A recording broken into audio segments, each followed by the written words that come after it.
Hello, everyone. Hello, everyone. Nice to have all of you here. For those who are tuning in from Uganda, you're most welcome. Those tuning in from Tanzania, karibu sana. Those tuning in from Kenya, you're welcome and karibu sana. We are delighted to have you all here on this webinar that is going to unpack the customer experience FAD that has been making rounds. And we're going to hear from a coterie of entrepreneurial experts on how to increase customer satisfaction and loyalty. I would like to start this part of our webinar by making introductions of the people that are going to speak to us and interact with us. While they are subject matter experts in different fields, they also interact with customer service experiences on a day-to-day level, and they would like to share with us what are those outstanding things that they would like business owners and managers to look out for to make sure they give their clients a rich customer experience. By way of introduction, I will start in no particular order with I'll start with Mr. Christian Musinguzi, who is the proprietor of Jill Insights. Jill Insights is a software company that does business software, voice, and data. It's located at Kataza Maria House in Bogolovi, Kampala, Uganda, and it's been in business for about 9 years. Mr. Christian, before getting into this business, applied his job as a telecoms engineer. He is a family man. He's got but one spouse and 2 children, and he's not yet developed a passion for animals. His activities of interest are networking, and his city of residence is Kampala. The other person I'd like to introduce is Dr. Vincent Bachenga. Dr. Vincent Bachenga is a medical doctor who operates and is also the CEO of Cambridge Health Medical Center, which is located at Forest Mall, Lugogo, and prides itself to be a premium healthcare facility. Dr. Vincent Bagambe did his studies in Poland at Lodz University and proceeded to do a master's in public administration in health science at the Clark University in the USA. He has previously worked with several organizations in this space. He was the acting general manager of AAR Healthcare. He was also the operations manager, before becoming the general manager. He worked with, again, AAR Healthcare, and also as a medical officer at AAR Healthcare. He's worked with as a neurosurgeon in Molago, and he's also worked as the clinical fellow at the Uganda Cancer Institute. Dr. Vincent is married to another doctor, Doreen Bachenga, and they have got 3 lovely children, Craig, Crystal, and Camilla. Hobbies and interests for Dr. Vincent, for those who might want to reach out to him when he's outside work, include travel, informatics, data science, future studies, reading, and music. And his burning desire is to see everyone go to heaven. What a heart he has. Dr. Vincent, you are more welcome. You're most welcome, sorry. And we are looking forward to hearing from you. Last and in no way least is Fuji Tumwesige from Mteja Africa. Engineer Fuji Tumwesige is a powerhouse in the field of women entrepreneurship and was voted among 40 among the 40 most influential women under 40 in Uganda a couple of years back. She is the visionary and CEO of Muteja Africa, which is a female-led mystery shopping and customer experience company. And she defines this practice as an excellent, cost-effective tool to gather information on the front line as a stepping stone for business growth. A bit of her professional and career history. She's a trained engineer and graduated with a first-class degree from Makerere University. She went on to get a master's degree from the Manchester University in the United Kingdom, and then plied her trade with Ericsson for close to 10 years, looking after the MTN accounts of Uganda, Rwanda, and Zambia. She's married to one Solomon, and they are blessed with two amazing boys, Tande and Dera, and two amazing girls, Zuri and Tosha. Her burning desire is to become a renowned, Christian woman entrepreneur. I'm sorry, but I think she's already fulfilled that. So yes, that's a little bit about our panelist. She's fluent in speaking Swahili. Habari yako, mhandisi Fuji, tumefurahi kuwa nawe jioni ya leo. Unaweza kusalamia watazamaji wetu kutoka Afrika Mashariki, lugha ya Kiswahili? Fuji? Okay, she will get back to us. But a little bit more about the platform that is giving us the chance to speak today. We are all from the BNI family, and we are more than lucky and glad to share experiences with the rest of the people listening to us. BNI, for those that might not know, is the largest and most successful referral networking organization in the world. It's got 270,000 members globally, 9,500 global chapters. It's passed in the last year, passed over 12.2 million referrals that ended up into business generated of more than 16.7 billion shillings. Yeah, can we just proceed? In Uganda, BNI boasts, I'm sorry, can I be heard? Yes, please go ahead. Yes, you can. Okay, thank you very much. Jude, if you could indulge me.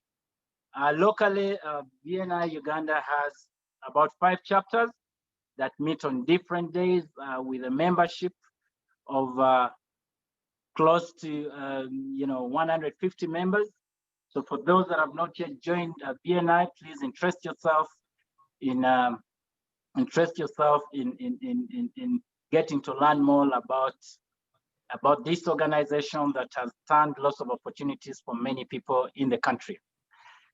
It passed over $4 million worth of business in the last 12 months, including the month of lockdown. So while some of the people in lockdown were cut off from the rest of the world, members within BNI were conducting business. The vision and mission of BNI, our vision as BNI members and for BNI that's headquartered in the US, is changing the way the world does business.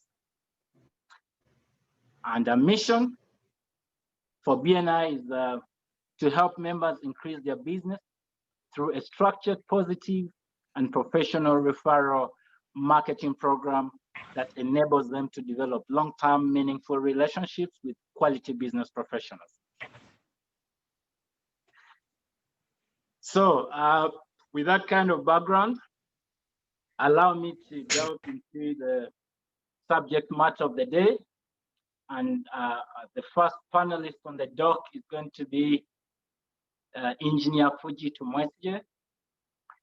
And she's going to take us through what customer satisfaction is and why it is important to us as business owners and managers. Over to you, Engineer Fuji. Please indulge us. We are all ears.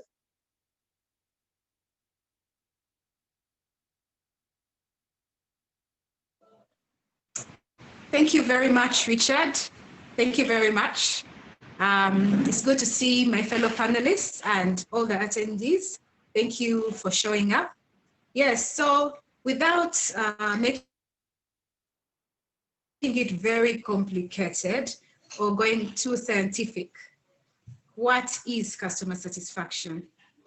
So customer satisfaction is simply a measure of how happy or how pleased your customers are with your services, your actual product that includes quality, price, etc., and their customer experience, whether it is online or at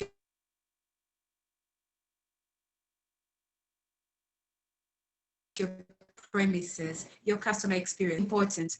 If you look at the people make decisions on what to purchase based on simply experience. Customer experience is the new battleground. Yeah, you have about, let's say, 50% or so of businesses that have similar prices and close quality, and the only field or area left to compete in is customer experience, which is also part of customer satisfaction. So it is definitely important because if you're in business, you have no business being in business if you are not satisfying your customers. It affects your bottom line. Yes, over to you, Richard Tinker. Okay, thank you.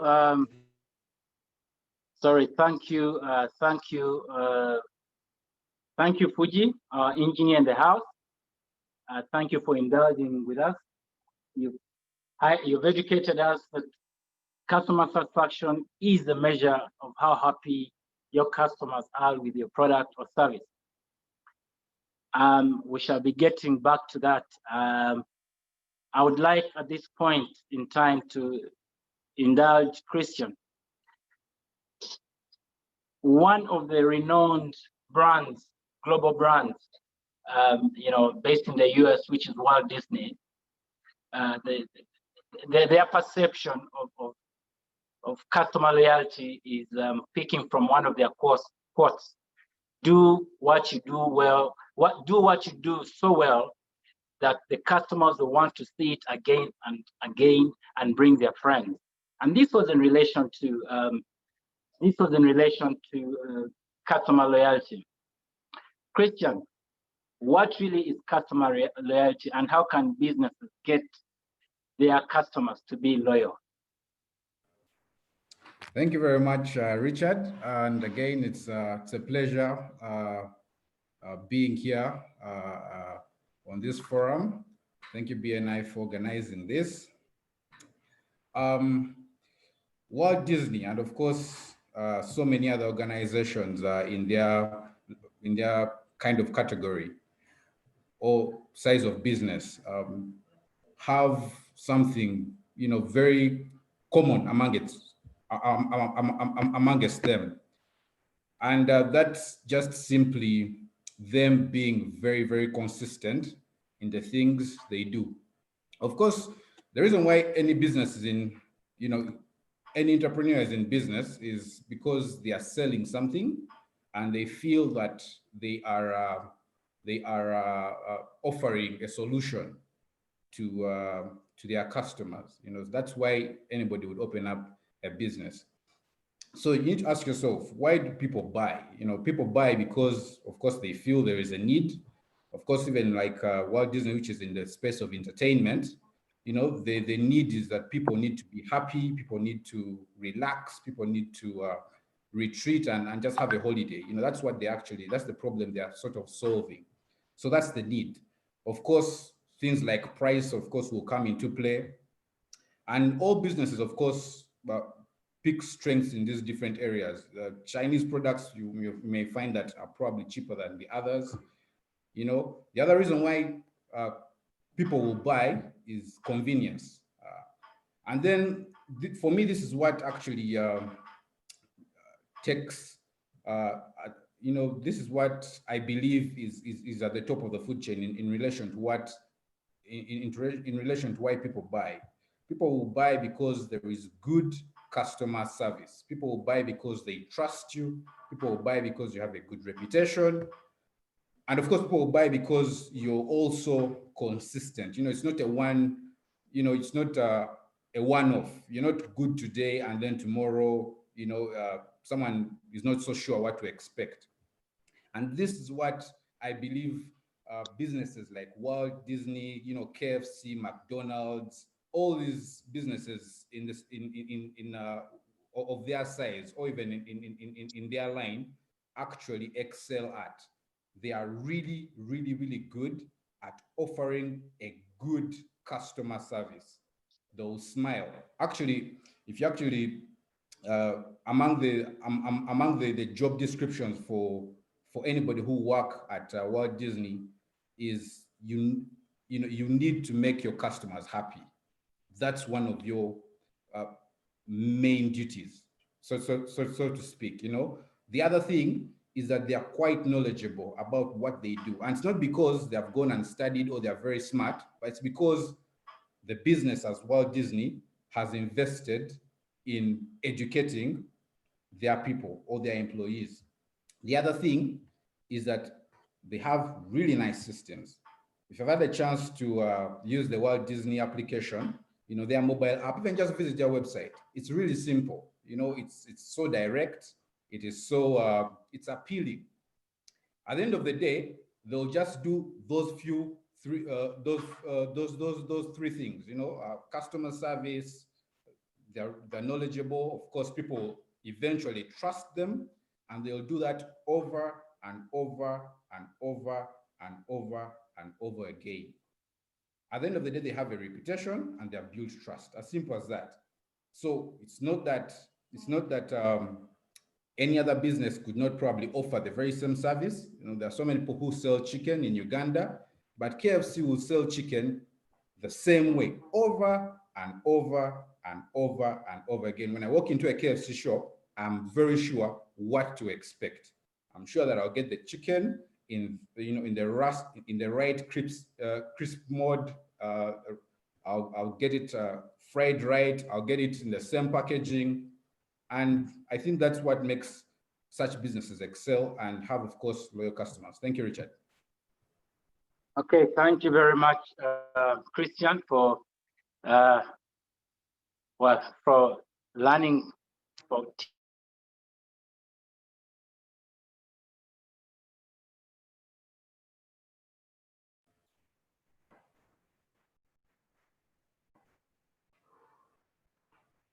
Richard? the launch of their movie equivalent of Netflix, and that could be the reason why customers have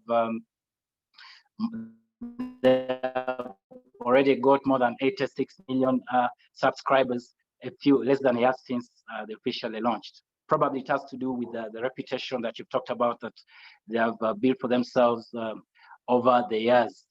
Thank you, Christian.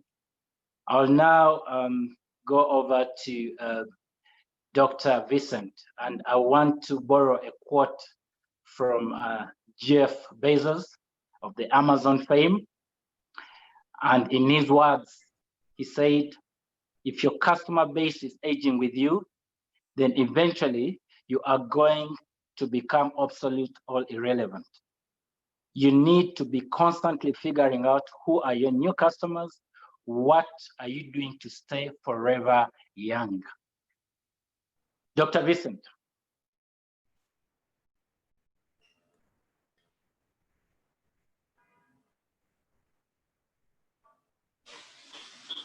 Hello, hi, Tinker.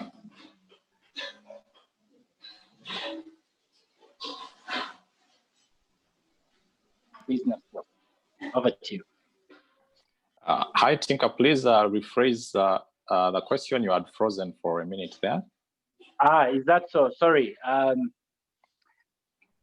My question is coming from a quotation that that was made by Jeff Bezos. Can you hear me now? I did get the phrase and the quotation, the follow-on question. Okay, but can you, am I audible? Can you hear me? Yeah. Yes, sir. Okay, thank you very much. So Jeff Bezos of Amazon intimated in his words that if your customer base is aging with you, then eventually you are going to become obsolete and irrelevant. So as a business, you need to constantly be figuring out who are your new customers and what are you doing to stay forever young. So my question is, how do you advise our listeners on how businesses can remain forever young and relevant to their customers? Thank you very much, Mr. Tinker. You do pose a very good question. And allow me to first state that it is important that for business owners and for businesses, we evolve from working in our business to working on our business, because sometimes when we are actually receiving clients and customers, we think that they will always come. And unless we are consciously working on the business, we might not notice when they start falling off. So how do you make sure that as you're aging and your clients are aging, you're always recruiting newer clients? One thing is that I think all business owners need to understand that every time you have a client or a customer, you've actually borrowed that customer from someone else. And it's normally our job to make sure that we keep them or we borrow them for the longest time as possible. So that is the job of our internal processes, to make sure that we keep that customer, because if we don't keep them, then they will move on to someone else, because before we had them, they were actually with someone else. And that is very, very important to understand. The other thing that is important for businesses to do is that businesses need to really understand what their identity is. If you want to continuously get new clients, you must understand what it is that defines you.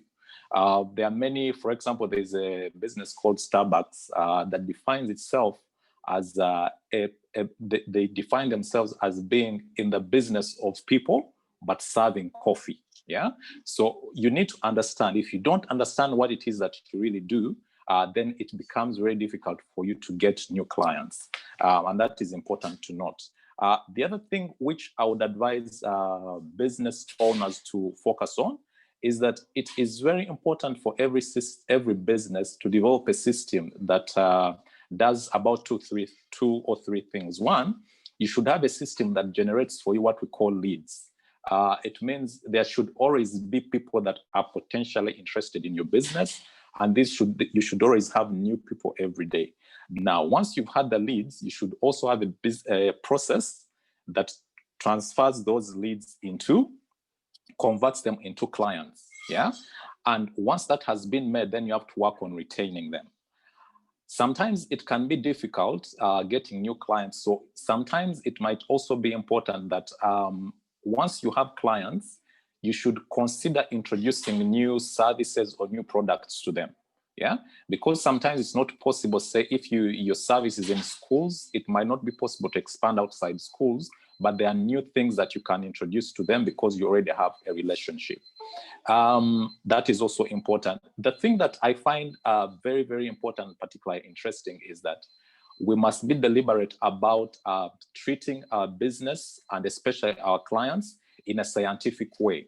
Yeah, we need to as business owners, to be involved in data science. Every time a client visits you, there should be an entry or a record so that we can study their behavior. What is the reason behind, what is the reason why people come to you? What is the reason why people go to your competitor? You need to understand the behavior that drives people to come to you, because once you understand that, then it becomes possible. It becomes possible to get new clients. There are supermarkets in this city and maybe in other places that are even able to tell that this lady recently got pregnant. They are able to tell that even before the lady maybe even tells the boyfriend.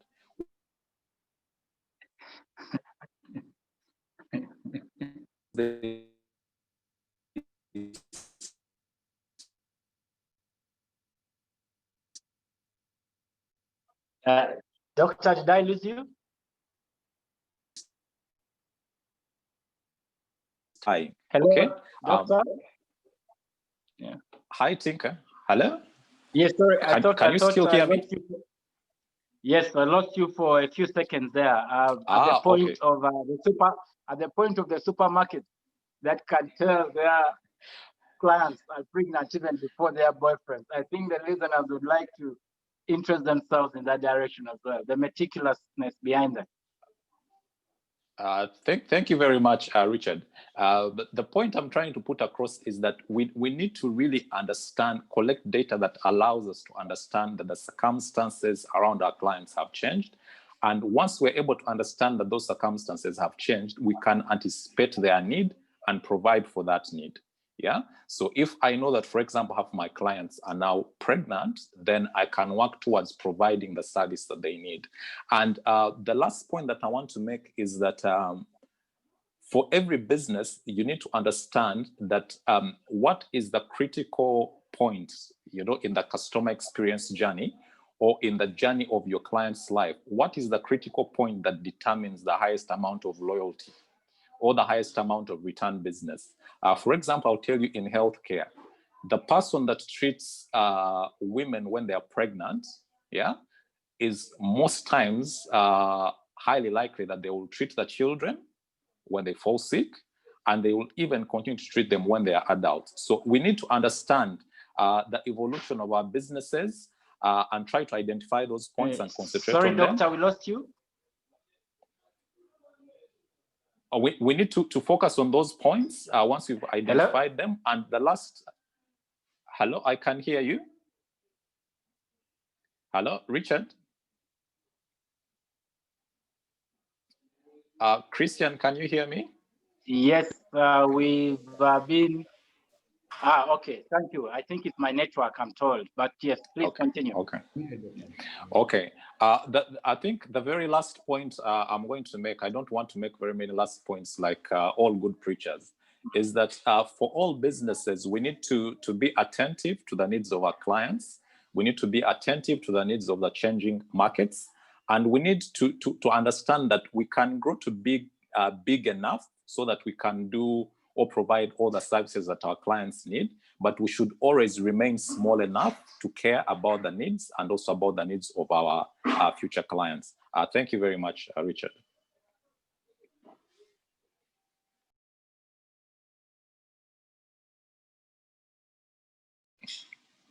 Over to you, Mr. Tinker.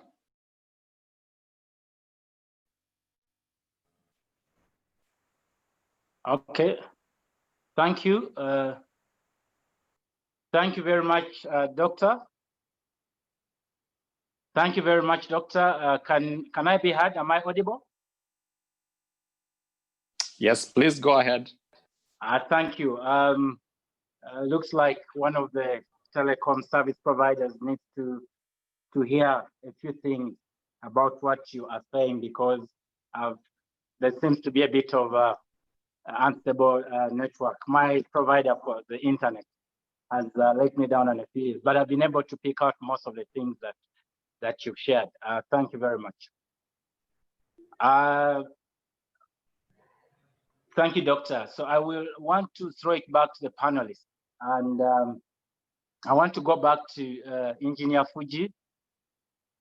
Again, I've decided to base most of our discussion on renowned brands and personalities behind success of business and entrepreneurship. And my next quote is going to come in from Bill Gates in regard to customer experience. And he said, "Your most unhappy customers are your greatest source of learning." So Fuji, from the kind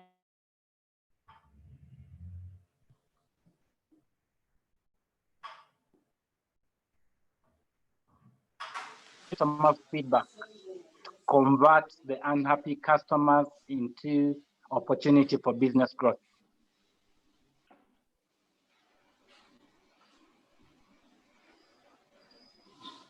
Thank you very much. Engineer Fuji. Can you hear me? Yes, we can hear you. All right. Yes, we can hear you. Yes, thank you very much, Tinka. Yes, you correctly quoted. Maybe I could, based on personal experience, like you have suggested.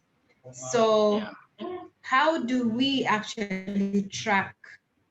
Now, I'm in an industry where the final customer is on a project basis, so it's not mass. And in our case, it's easy to track as long as you have your records straight and proper systems in place. It's very easy to track. But I'd also like to talk about our case. In our case, we actually established relationships and rapport with the clients to the point or to the extent that they're comfortable enough to give feedback, almost real live feedback. And of course, like everyone else, we make mistakes. And even when we do, we endeavor to fix them. So in whatever industry you're in, know that you are bound to make mistakes. There's a lot of learning. And when we fix our mistakes or make an attempt to genuinely fix some mistakes, yeah? Now, I have seen statistics that it is 5 to 25 more times to keep a current one. So in a situation where you have a bit of a bump with a customer, it is best to try and actually keep that customer because it is more expensive to try and acquire a new customer. Now, if a situation can be salvaged, fix it. Many times in one of the industries I'm in, you cannot turn back the clock, but we communicate. Communication is very important. Communicate that you have actually attempted to fix the issue. And if the customer is in the know of the effort made to salvage a situation, they are more forgiving. Yeah. And then sometimes we simply forget that we can ask our customers to be a part of a solution. I recently carried out a survey where I expected the clients to be not very forthcoming with information and to withhold a bit, to improve the quality of the services. They were very open to giving us very valuable feedback. So our customers can actually be part of the solution. We shouldn't view them as part of the problem. So by asking them what they think and how they think we could solve an issue,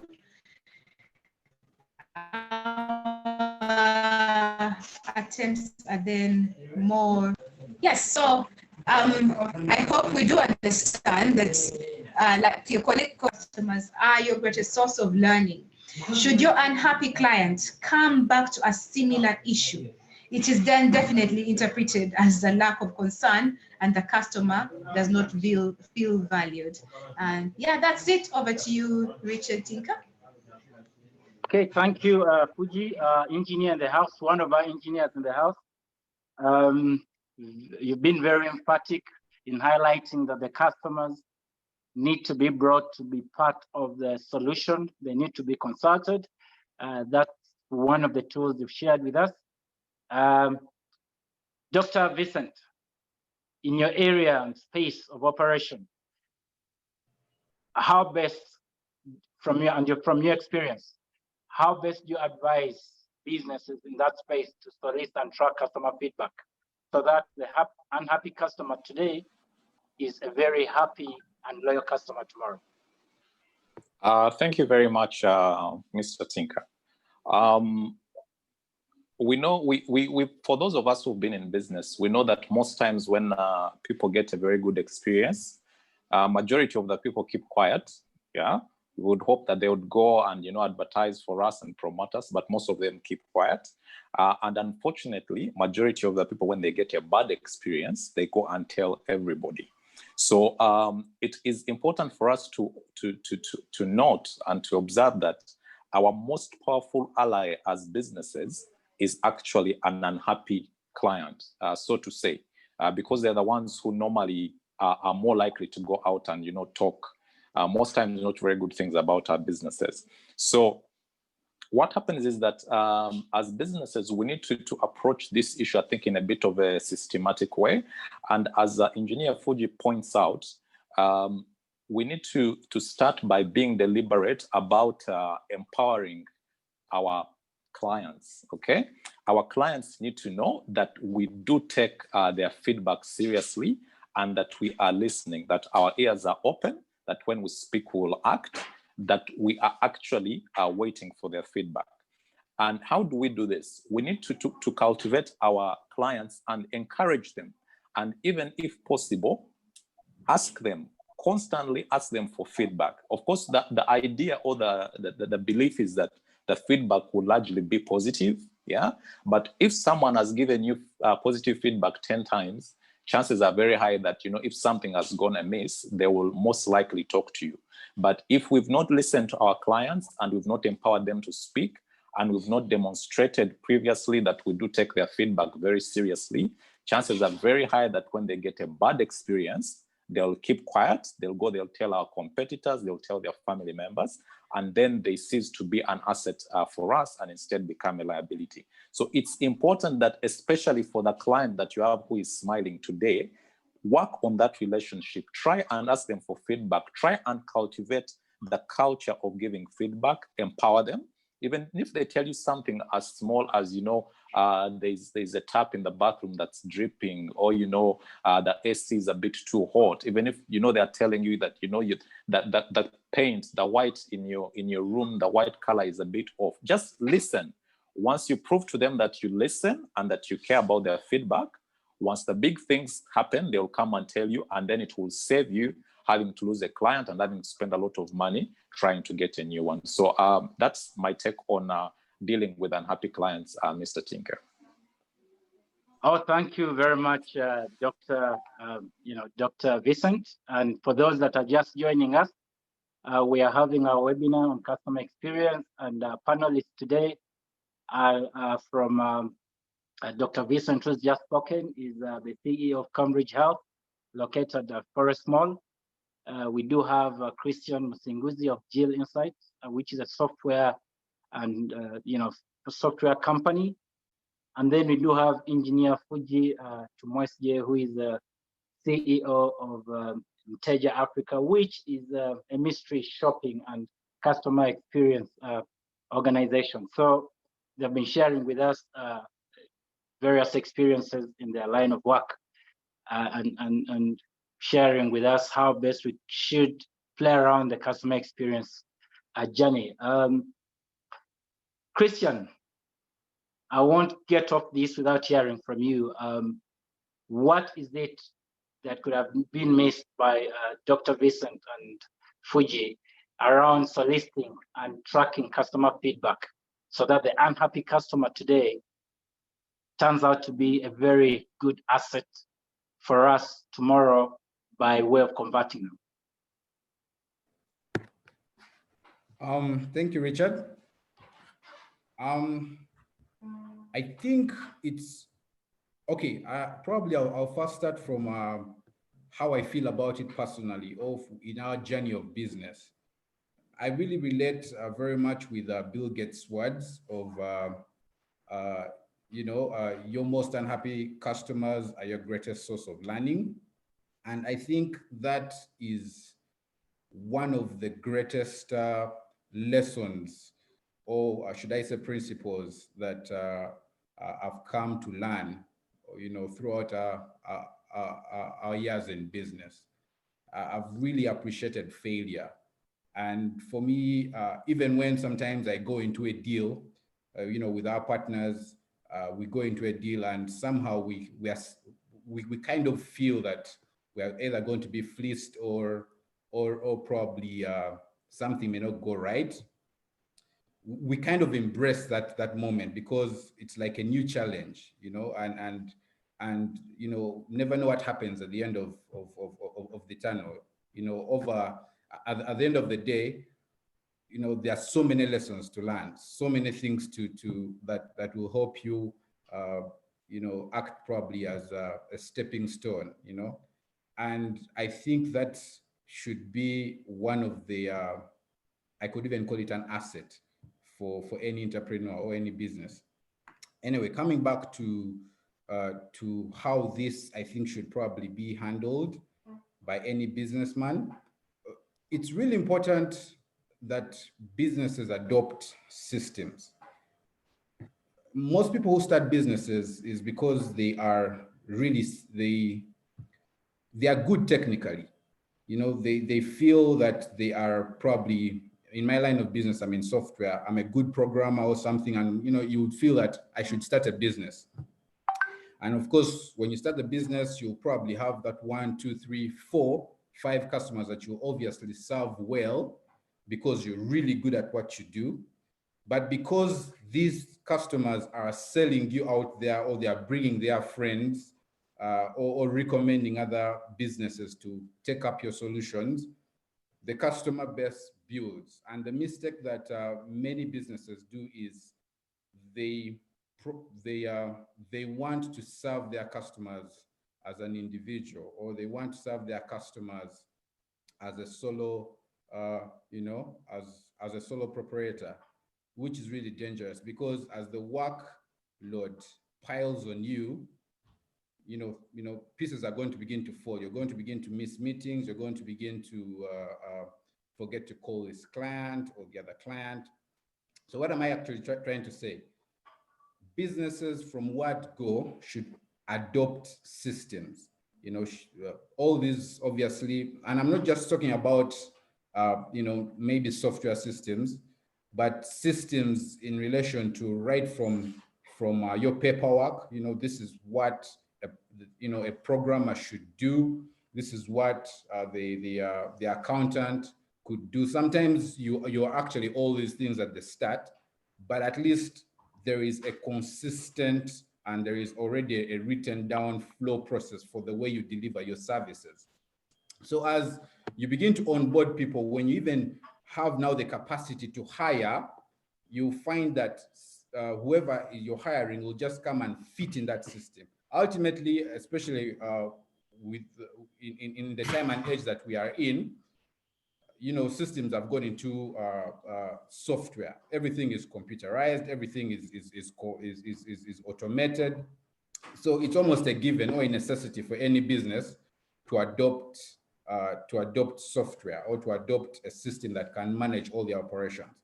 And the systems obviously are just coming to support what you already have as your business model, as your business flow process. They're just coming to be as a support engine. So it's easier to track these failures, to even curb them, to handle them when you have a system, managing that whole process. I hope that makes sense. So, and of course, the systems out there that help, especially in sorting out customer issues. Hello, Christian. Is pretty much like help desk solutions or customer relation management solutions. Hello, Christian. Are you there?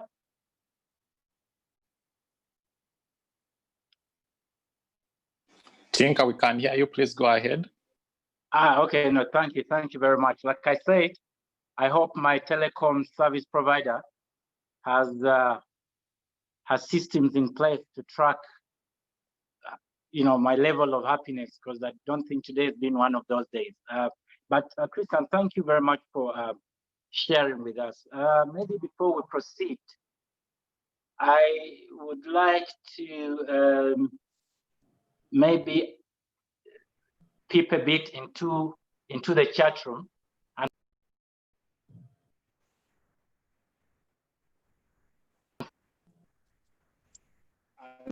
today to see what's in the chat room, see what they would like to know and to discuss.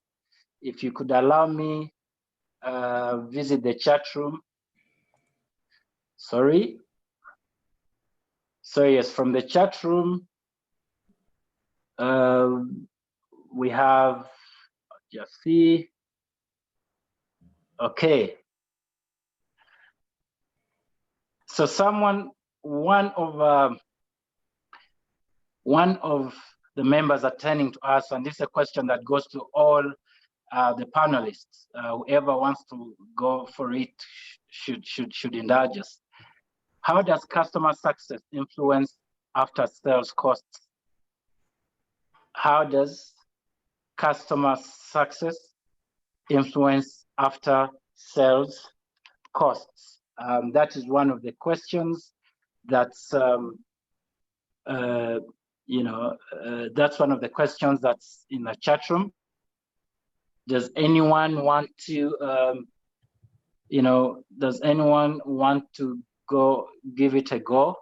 How does customer success influence after sales costs, or CSE? Does any of the panelists want to try addressing that question? Is it clear enough?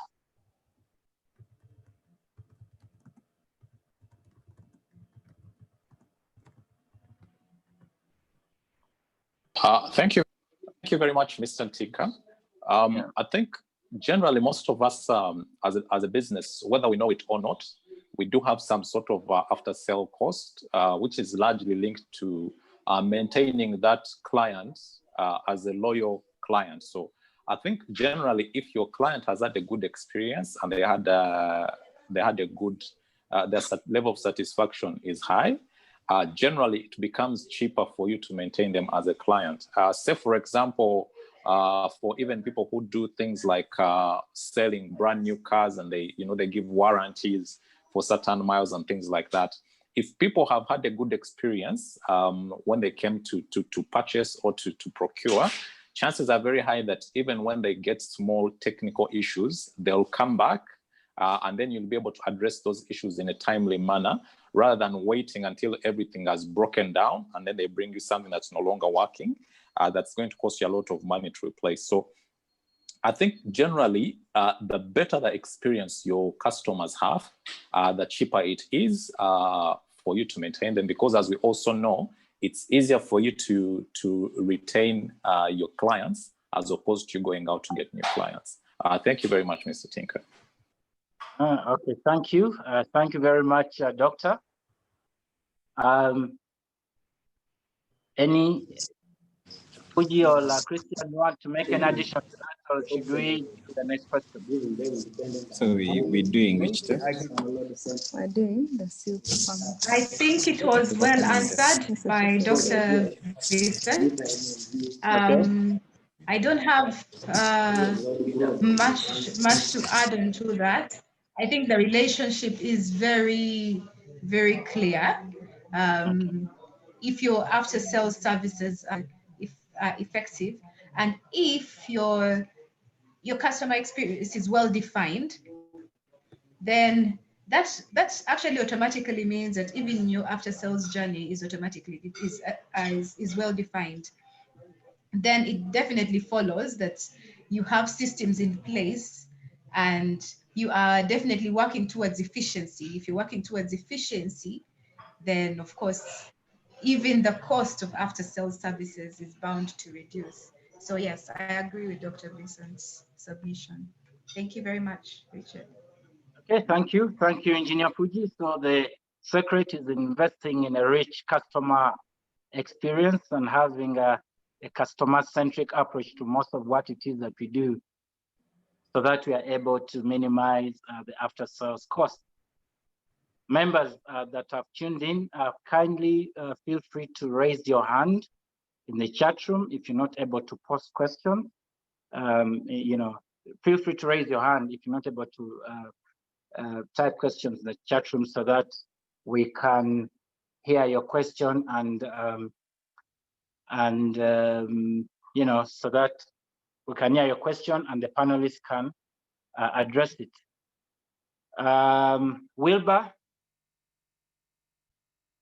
is there something you wanted to share with us, Wilbur? Okay, as we wait to hear from the rest of the people in the audience and those that have tuned in, there is another question in the chat room, and this particular person would like to know how best to deal with what we term as difficult customers without allowing them to run all over your business, because some of them take the matter of feedback a little bit too far. They not only want to give you feedback, but they literally almost want you to address. They want to show you in close to a physical way how you should deal with their grievances. How do you advise members, or how can we share ideas on how to deal with what we know are difficult customers and whom we know that they're always going to give feedback in a not very a friendly way? Christian, is this an experience that you've come across? Is it something that you're familiar with? Richard, you broke a bit. I didn't hear the last part of the question.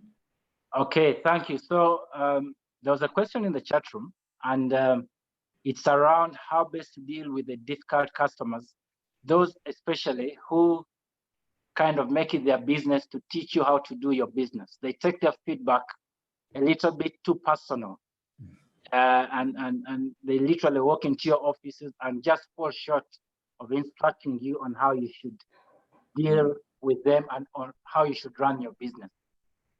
Yeah, thank you, Richard. Earlier, Dr. Vincent mentioned, talked about knowing your customer. It's very important that you know your customer, the person that you're serving. And of course, different customers have different reasons they do what they do. Sometimes it's not that they actually want to make your business a living hell to do, but probably they're coming from very, very many bad experiences with other similar service providers in that area. And we face this a lot in technology or software. We find that many customers who approach us have come from a series of bad systems, a series of broken systems, a series of, they say IT guys, but you IT guys, they come from a series of different IT guys who probably have fleeced them, and they are very careful to take on the next. But it's very important that you have your systems well-defined, or your processes well-defined to them. And even when they give you a chance to serve them, stick to how you best do your business. Stick to, and you can do it in a very polite way. You can do it in a polite way of saying, you know what, yes, thank you very much, madam. Thank you very much, sir, for your feedback. Can we offer you, if something maybe was broken, can we offer a replacement? Always, of course, there's a saying that the customer is always right. They mean they're always right, but at least make them feel that they are right, and always bring them back to how you do, to how you do your processes. Don't change your processes because especially if you have a successful implementation methodology, try to fit the customer within your implementation methodology, because it's what makes you tick. It's what makes you deliver how you deliver. But okay, always be polite and always wear a smile. Okay, thank you very much, Christian. Thank you for sharing with us. Dr. Vincent, do you think you've been a difficult customer before? And do you think you've accepted? If so, how do you think that particular client should have dealt with you? Or to phrase it the other way, have you had in the medical profession, have you had people coming in for, for consultancy and they come in when they feel like they're the doctors themselves? How have you managed to deal with such situations? Okay, thank you very much, Tinka. There are quite a number of issues in the Q&A. I hope we'll get around to answering all of them. Have I been a difficult client? Of course I have. I think I'm generally not a difficult person, but I must say there've been maybe one or two experiences where I did not get a very good service. And of course, I have to be honest, I don't think I was very pleased with it. And of course, it's human for us to express our displeasure. But I think once people understand that there is a challenge and they address it, I think normally it's very, very easy to maintain the client as is. Have I had experiences where I did not have very good patients or had difficult clients? I've had quite a number, but again, I do work in an industry where really no one wants to come to a hospital unless they work there. So it's important that you understand that sometimes when people are making noise or they are impatient, or they are quarreling around the pricing and things like that, sometimes you need to have the emotional and business intelligence to be able to work through the processes and get to the real issue. Because most times, even what is communicated as a problem is just a symptom, not the real issue. Yeah, maybe a mother is worried she's left a child at home who is not attended to. Yeah, so if they come and maybe they expected their bill is maybe 10,000 shillings higher, they might get an outburst, not because of the pricing, but because they are really worried about their baby. So it's important that as business owners, we not only have this intelligence, but as Christian was saying, we build it into our systems. There's a place I used to work, and they used to have what we call a recovery system, where for every point of the service chain that you went to, the person that you saw made sure that you had an experience with the previous person. And if you hadn't, they tried to make you better and try to correct it. So it's important that some of these things are built into our systems, but they do exist naturally. Thank you very much, sir. Thank you, doctor. So yes, if I may, thank you for sharing with us. If I may deal with the questions that are in the Q&A area, we do have for Engineer Fuji. Please tell us, one of the attendees would like to know more about mystery shopping and how it has added value to any of your clients. Yeah, so for those that are just joining us, Engineer Fuji also runs a customer experience business called Mteja Africa, which, Mteja is a customer really. And this is a bit of her space. So Engineer Fuji, please indulge us on how the mystery shopping has helped add value to your clients. Yes. So thank you so much for that question, Anonymous. I noticed it was someone, an anonymous attendee. So how has it helped? I like to summarize it has uncovered the good and also uncovered the bad. So for the good, then the customer is able to know what they're getting right, what they should continue doing or do better. Yeah. And for the bad, what exactly they should stop doing. Okay. So mystery shopping, I think as business owners or managers in organizations, we should not assume we know, because we usually make that mistake. We sit down and come up with solutions based on what we think our customers would want. Yeah. So what mystery shopping uncovers then is it gives the customer a voice or a proper point of view where they actually come in, go undercover as a normal customer would, and in just a few minutes while it is still fresh, take note of what their experience was given certain areas of focus. Yeah. And what has happened, at least with some of our clients, we've been able to uncover the real issues. Dr. Vincent was talking about real issues. We've been able to uncover the underlying issues. You might have situations where you have, if you go to Facebook, for example, try the testing, you have places that have so many people complaining. And what mystery shopping has done for some of our clients is uncover the why. So we know that people are complaining. We know the what. We know what's going on, but why is it actually going on?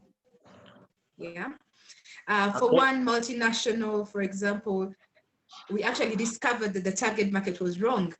Another discovered that there were unqualified practitioners that had sifted through their systems. Behavior change given time, morning, the way you're attended to in the morning versus the way you're attended to in the evening. We have seen significant difference, and many times even the people who are doing it are not aware that they're doing it. Their premises were being closed 30 minutes earlier than close time, and clients who are coming in after that time were actually refused access. But what is interesting, and the attitude we like to carry, is let us uncover even the good, and let us understand the why. Because in this case, we actually found out that the building itself, someone who is security above was closing before time, and these guys had no option, and management was not aware. So there's so many things that can be happening, and you are not aware. Some illegal, some not even part of your actual process that undermine the eventual customer experience. And that's what mystery shopping uncovers. Thank you for your question. I hope I've answered. No, thank you. Thank you very much, Engineer Fuji. That looks like an exciting exercise to be part of, especially for the businesses that have a lot of businesses that are very customer facing and deal with the B2C kind of customers. I think that would be a low-hanging fruit opportunity for them to improve the customer service, let alone the businesses that are B2B. There are more questions in the chat room, and I will read these questions and ask the members that they're directed to take note. Christian, there's a question for you, and it's asking you to give us an example of how a CRM model system has made a difference in one of your customer businesses. I will get back to you on that. Then I want to see if there are particular questions here. Then, yes, then Rosalie also asked a question around, she was looking for learning, and she says that we can take, the learning that we can take to our businesses. How do we look after our clients and their unique needs? I'll get back to that question later, Rosalie. But there's Joanne, who has asked, how do you deal with a dissatisfied customer such that they can still remain loyal to the business? Thank you, Joanne. Suspect that was addressed earlier in the session, but let's allow Christian attend to the CRM system and how it has made a difference in their customers' businesses in 3 minutes. Christian. Thank you, Richard. Yes, so as earlier mentioned, that's our line of business. We build business systems, and among them are our customer relations management systems. And I could just pick a particular testimonial from some of our clients. They have had.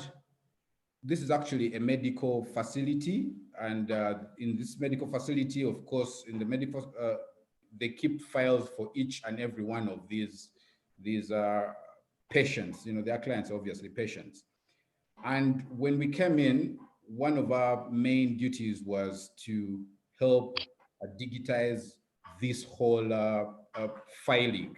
Let's have a patient file digital. And that's exactly what we did. But not only that, of course, the system came in with additional bells and whistles to capture things like patient appointments, keep the doctor in check of, your queue is about this long. Probably if you're in chit chat with the patient, maybe you could consider things like that. Just always informing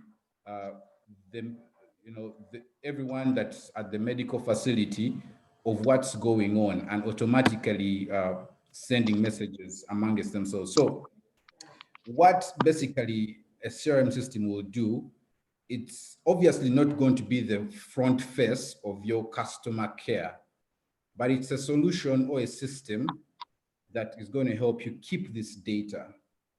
The other thing that it's going to do is that's going to process this data. If there are debts involved, if there are particular errands that you need to push, meetings to attend to, the system is going to help you automatically automate these processes, give you reminders, send reminders to your patients or your customers. And that's, of course, the customer is, when the message probably reaches them, the customer is going to feel like it actually came from you, but it's a system actually helping you. And in another, another classical example from one of our clients was their meetings, their staff meetings are now moderated, or the CRM or the system is used as a guide to help guide them through the meeting. Look at it almost like the minutes or agenda. The person will log into the system, look at the statistics, asks the sales agents or the operational guys, what's going on here. So just as Dr. mentioned much earlier, capture data. This is data that you could receive, you could refer to 5 years down the line. And it can be very relevant in helping you make a business decision today. Thank you very much, Richard. Thank you, Christian, and thank you for educating us on how a CRM system can help improve the customer experience. There is another question in the chat room, and this is directed to Engineer Fuji. And one of the members attending would like to know from your personal experiences while running the mystery shopping project and the mystery shopping approach to improving the customer experience. The member is curious to know that, are there things that stood out? Are there good things that stood out that businesses need to look out for? And are you at liberty to share some of these things? Some of these examples. Are there very good examples? Were there very good customer experience examples, without probably mentioning the specifics in general terms? And are you at liberty to share some of these?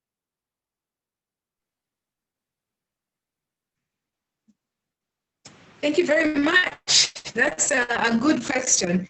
Actually, it's a debate that has been going on with people's businesses for a long while. So if you are looking for universal prescription, I'm just borrowing doctor's terminology. If you're looking for a universal prescription, you might not exactly find one. For ease of answering this question, I'm actually going to look at a specific organization that is now being recognized for excellent customer experience. Yeah, and I think I can refer to it with confidence. Let's look at Cafe Java's, right? And then I'll refer to five points that are important to customers. Let's start with, let's say, number 1, value for money. Yeah, most people, when you ask them for feedback, they feel they are actually getting value for money when they have a meal at Cafe Java. Customer service, again, in very many situations, I can say with confidence, over 80% of the time, the customer service is excellent. Then keeping promises and reliability, all that concept I think I talked about earlier. You know what to expect when you order a certain thing. If you've had it before, you know what to expect. The meal will taste exactly the same. And basically, we can confidently say that they're reliable, okay? Then we could go and we could look at number 5, yeah? I'm trying to go through the 5 most important things to customers. according to a number of surveys. So number 4 would be quality, yeah? And I think unmistakably, they've really, really tried. You look at from the ambience, yeah, to the way the people are dressed. And there are certain things we take for granted, but as a mystery shopper, I notice, even from the hygiene, the fact that they are well kept. If you look at them, they're smart, okay? And I think number 5, the ease of doing visit to act. When you look at their ordering systems, when you order online, or the lack of complexity, it is simple and easy to use.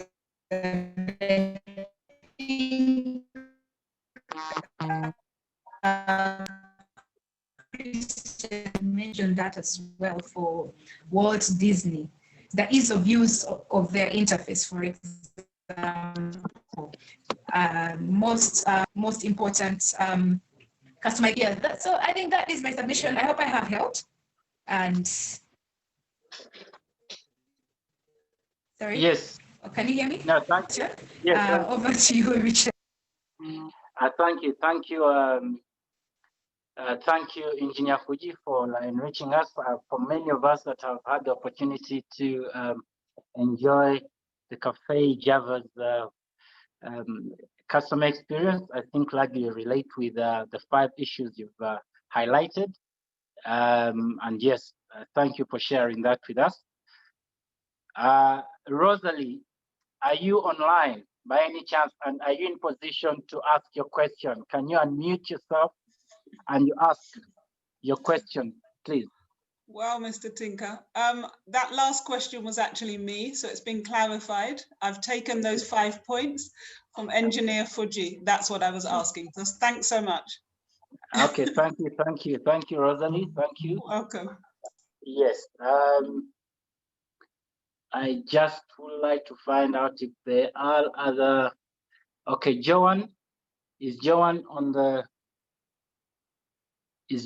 call, and are you in position to unmute and ask a question? Joanne Kitonsa. Okay, Joanne Kitonsa's question was around how to deal with a dissatisfied customer, how best to deal with a dissatisfied customer and continuously draw them to being a loyal, and continuously work at drawing them to being a loyal customer. I think bits of it were touched, but Dr. Vincent, do you just want probably in 1 minute to throw more flesh on that? Thank you very much, Mr. Tinker. How do you deal with a dissatisfied customer and ensure that they remain loyal? I think one of the things that's very important is that customer satisfaction is largely, that we need to observe is that customer satisfaction is largely linked with your value proposition or with your promise, what you promise to deliver. So what I find to be a golden rule is that I find that you're better off always under promising and over delivering. It's very important how you play around with your client's psychology.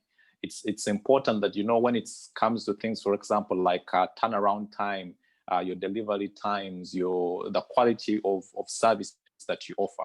It's important that you're always under promising and over delivering.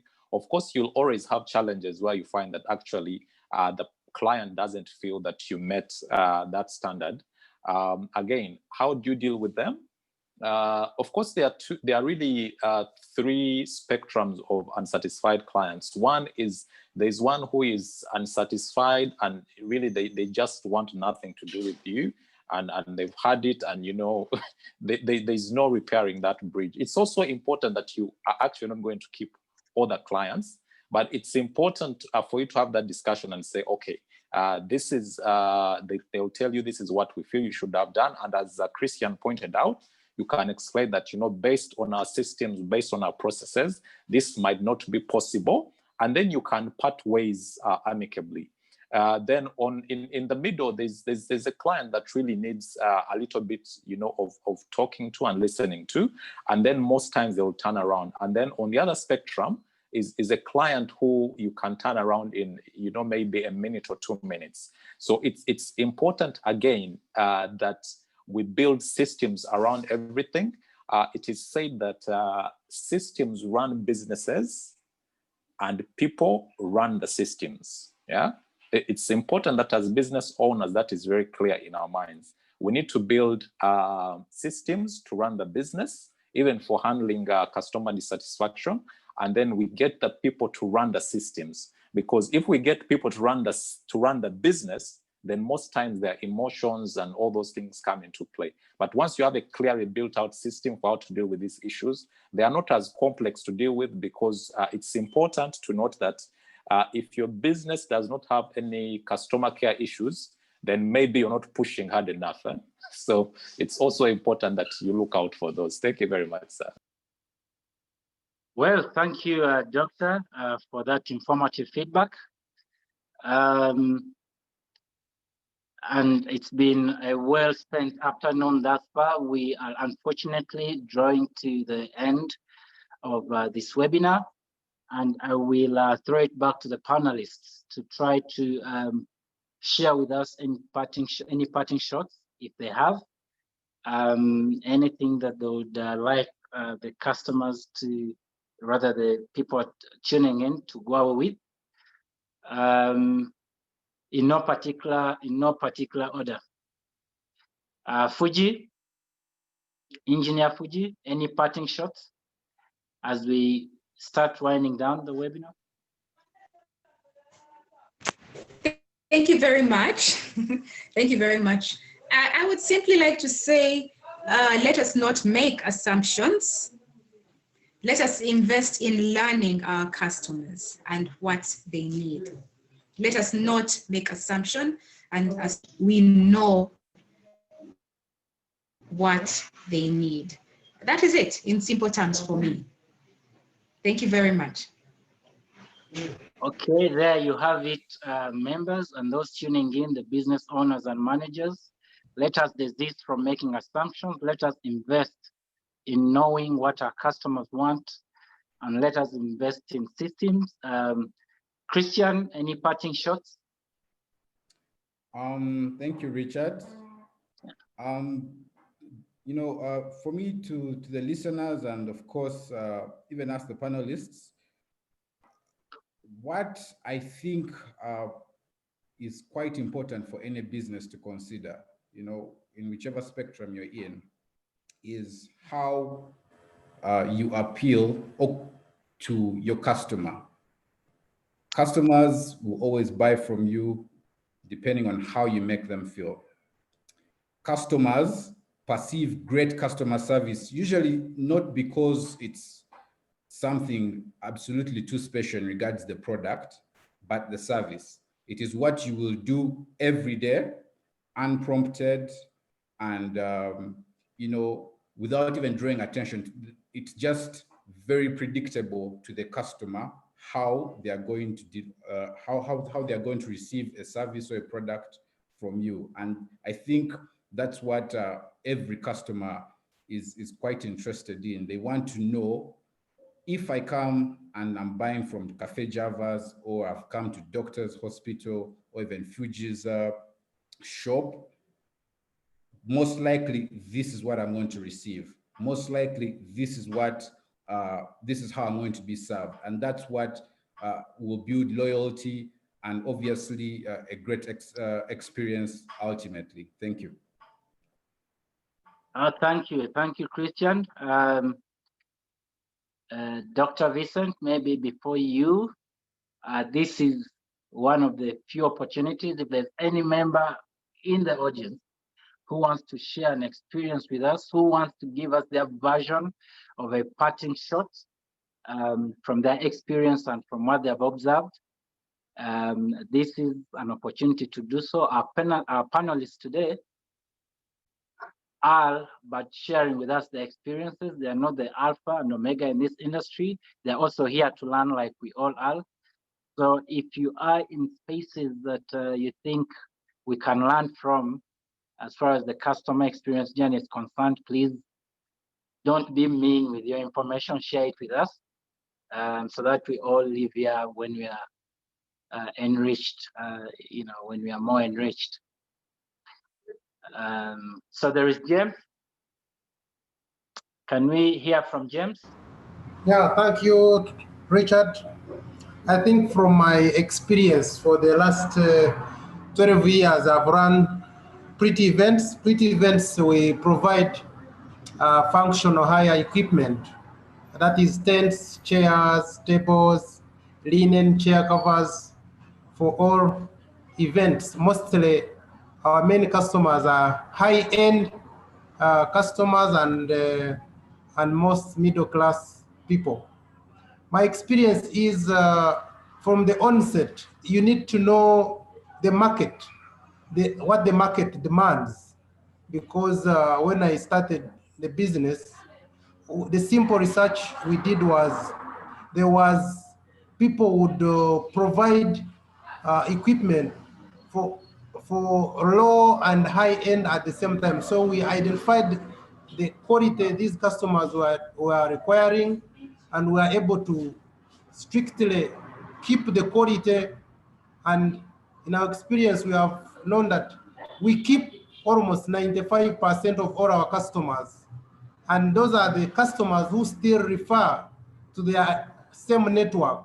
So I've realized that when you are serving a certain market niche, then you need to know exactly what they demand in terms of quality, in terms of time requirement. They demand very high time delivery. You need to deliver in time so that they don't have to complain, because most of them, they have the money to spend. So you need to be know the game, what they require, basically. That's what I've learned from my experience. Thank you, Tinka. Thank you so much, James, for sharing with us your experience. I'm one of those people that have consumed James's services. And if we are to go by what he has presented, I can most certainly confirm that he has invested in knowing what it is that his target clients want, because it does a marvelous job. Thank you, James, for sharing with us. Julius, I saw your hand up. Do you want to share with us as well as we draw close to the end of this? Yes, I have a very brief comment. There's something I've noticed about DFCU Bank. They always send me an SMS on my birthday. Now, at the back of my mind, I know it's automated. I know it's from the system, but I think it's a good way of customer engagement, because they're not trying to sell a product, and they are kind of trying to get personalized. So at the back of your mind, you know they exist, and there's a sort of loyalty that is developed. So I think that's a wise thing of having customer engagement, where you're not trying to sell, but you're kind of involved in their personal life, a birthday message, congratulations on a newborn or something like that. So it's just a thing that I thought is quite impactful, that kind of customer engagement. Thank you. Thank you very much, Julius.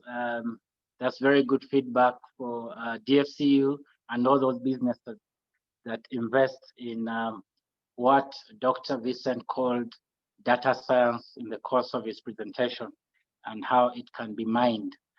Thank you very much. Dr. Vincent, any parting shot? Thank you very much, Mr. Tinker. Customer experience is a very broad subject, and one that every business should take very, very seriously, because again, we are all in business for the bottom line. Personally, as CEO for Cambridge Health, we try to keep this very, very simple, and we keep, I think, 3 things at the back of our minds. Number 1 is that don't be a jack of all trades. It becomes very dissatisfying to your client if they come to you for a service that they think you offer and you say no. Yeah. But if they're very sure of that specific service that you offer, then it becomes easy for you to always say yes. Almost like the KFC example that Christian pointed out. A very small menu, but whatever you want is always there. So don't be a jack of all trades. That's number one. Number two is that where I come from, there's a saying that, a child or a bird that does not travel thinks that the mother is the best cook. Yeah. So it's very important that even you as the CEO, even for all your employees, even if you need to pay for them to go and experience a service at a brand that you believe is superior. Pay for them to go and experience a service that is in the same industry as yours. There is nothing that you can put to a price of experience. And for me, whenever I get a chance to travel, whether it's on my schedule or not, I'll find a business that's in my same line, and I'll try to experience their service and see what I can learn, because that's normally much better than reading a book. And the final thing is that we all need to remember as business owners that we are serving humans. Yeah, we are serving human beings, and customer service is largely a human experience. It's a human emotion that can either be linked to, to anger, to fear, to joy. So we need to remember that we are working with human beings and not machines. And the beauty with human beings is that human beings are largely creatures of habit. Yeah. So if I'm able to understand that, what is the cue that brings people to Cambridge Health? Is it because they have a fever? Is it because they have a headache? I know that once it's a habit, they're creatures of habit. I know that the habit is broken down into 3 components, a cue, a routine, and then a reward. So I need to make sure that every time they have a headache, I need to make sure that the routine that is triggered in their mind is them coming to see me. And then I'll know that they will get a reward of feeling happy or something like that. But once we understand that we're dealing with humans and they're creatures of habit, it becomes very easy to learn. But again, it's important that you collect data and you treat this as a science. And if everything fails, talk to an expert like Fuji. Thank you very much. Thank you. Thank you very much, Doctor. And we've all drunk from, your wealth of experience, the various panelists, Engineer Fuji Tumoisije, Dr. Vincent Bachenga, and Engineer Christian Musinguzi. We have been schooled on much of the customer experience, and as we draw to the end of this webinar, allow me to make some announcements. And one of those, for those members that are with us on this webinar and are not part of BNI, I would like to tell you that BNI is a good place to be. It's a place you should associate with. It is a business that promotes structured business engagement, through networking in a structured way. We have several chapters in the country right now. We've got a chapter that meets on Wednesdays. That is the Sunrise chapter, the one that I belong to. We've got a chapter that meets on Friday, and that's the Integrity chapter. We've got a chapter that meets on Tuesday, that's Prosper, and I think Inspire. And we've got another chapter that meets Dr. Vincent, confirm for me the we meeting. have Amazing that meets on Thursday. Yes, and then we've got Amazing that that meets on Thursday. For all those that would like to learn more about BNI, please make it make it a must to tune in. Our meetings start at 6:30 in the morning, and they go until 8:30. And you can check us out on our on Facebook, BNI. You'll get most of that information that I've shared. But all this would not have been possible without the effort of a team of very committed members. I'd like to thank Diana Nsima, the country director for BNI Uganda, for having thought about this platform and pushed it and given us an opportunity to share with the rest of the world our experiences and to learn from the rest of the world. We would also like to thank the indefatigable Jude. Is always on standby to make sure the back end things are put together and that the system is flawless. Thank you very much, Jude, for making sure things move well. We thank Eve, who is also in the background and who makes sure that the administrative part of all this is smooth and flawless. And yes, thank you all, and thank you to BNI for the opportunity. Again, I can't thank the panelists enough. As I log out, my name is Richard Tinker, and for all those that were able to tune in, thank you very much. Please check us out on Facebook. Thank you. Thank you very much, Mr. Tinker. Okay, thank you. Our listeners for coming. Yes. And thank you, our dear listeners. Thank you, Tinka. Thank you. Thank you, everyone, and have an awesome week. And thank you, Engineer Fuji. Thank you, Dr. Wilson and Christian. Thank you.